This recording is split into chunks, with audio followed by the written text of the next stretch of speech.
প্রায় একটা জিনিস লক্ষ্য করি, কত দুর্ঘটনা ঘটে সেখানে আহত ব্যক্তির মোবাইলটি লক অবস্থায় থাকে, যার কারণে তাদের বাড়ির কারোর সঙ্গে যোগাযোগ করা সম্ভব হয় না। শুধুমাত্র এমার্জেন্সি কন্ট্যাক্ট লিস্টে যে নাম্বারগুলি থাকে সেগুলি শুধুমাত্র যোগাযোগ করা সম্ভব হয়। তো আপনি যদি এমার্জেন্সি কন্ট্যাক্টে আপনার বাড়ির নাম্বার যদি অ্যাড করে রাখেন, তাহলে আপনার কোনো সময় যদি দুর্ঘটনা হয়, আহত হন আপনি, তাহলে আপনার ওই এমার্জেন্সি কন্ট্যাক্ট লিস্টে গিয়ে আপনার ওই বাড়ির যে অ্যাড করা নাম্বার আছে সেই নাম্বারে যোগাযোগ করতে পারবে। অতএব আপনার পরিবারের সঙ্গে দ্রুত যোগাযোগ করা সম্ভব হবে। তো এই নাম্বারগুলি কিভাবে অ্যাড করবেন সেটি জানার জন্য পুরো ভিডিওটি দেখতে থাকুন।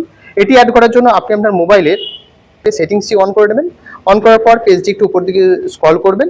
এখানে একটি অপশন পাবেন সেফটি অ্যান্ড এমার্জেন্সি। এই সেফটি অ্যান্ড এমার্জেন্সিতে ক্লিক করবেন।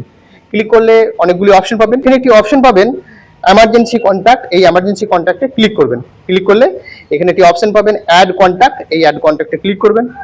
অ্যাড কন্ট্যাক্টে ক্লিক করার পর কন্ট্যাক্টে ক্লিক করবেন। এরপরে জাস্ট অ্যালাউ অলওয়েজ করতে পারেন। এখানে সমস্ত কন্ট্যাক্ট লিস্ট দেবেন, শো করবে।